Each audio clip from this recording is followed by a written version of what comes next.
So when you take a late penalty like that, what's the PG word that goes through your mind?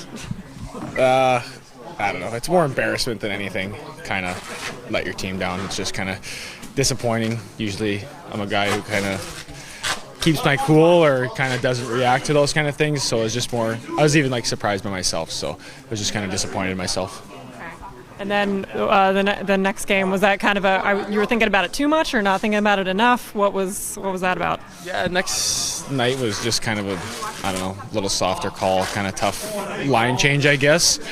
But yeah, it goes through your head. It's like, not again. I mean, you're just hoping.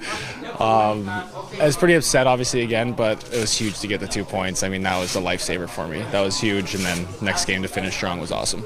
But you're a guy that likes to play on the edge. So like, wait, how do you kind of, reel yourself in to not go over the edge, but still stay aggressive and play the kind of game you want? Yeah, it's tough sometimes because you want to kind of get under their skin. And like I said, usually I'm a guy who kind of keeps my cool, doesn't really take much retaliatory penalties for kind of my whole life, but I honestly couldn't even tell you. That kind of just happened, and it kind of rode up. Obviously, I didn't mean to get him that high. I kind of just went to push him, and then, kind of worst case scenario there. Did you know that they needed to work on 3-on-3 overtime, so you just gave them the opportunity? Just give it in practice, and obviously the next two, we got some big wins. So, no, obviously, kind of would like to avoid those situations from now on.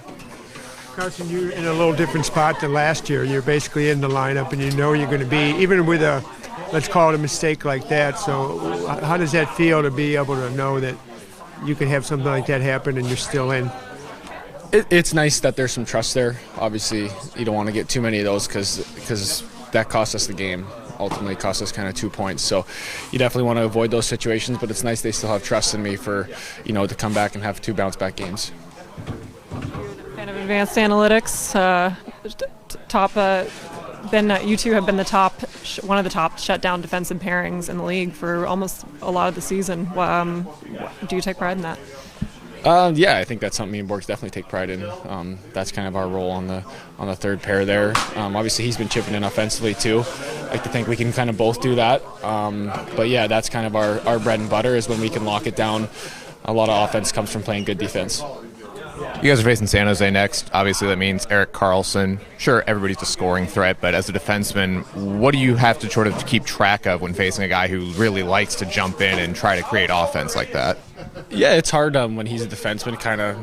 I think it's kind of when they're late, we got to just try and control our gaps. So, if there is kind of a breakdown, he's coming with speed, we can kind of maintain ours and hopefully kind of close quicker. Because he is a threat, but I think a lot of it comes just with forwards too, kind of just trying to be in his way, because otherwise if we don't forecheck hard, he's going to jump up the ice and he can outskate a lot of guys. He's obviously pretty gifted, so if we get in his way, I think that'll stop him. So the burning question is who's got the better mustache, you or Borgen? I don't know. I think some people were comparing him to Ned Flanders. So I think that's a compliment in the mustache regards, but I think mine stands out pretty good right now. Awesome. Thank you. Thanks, guys.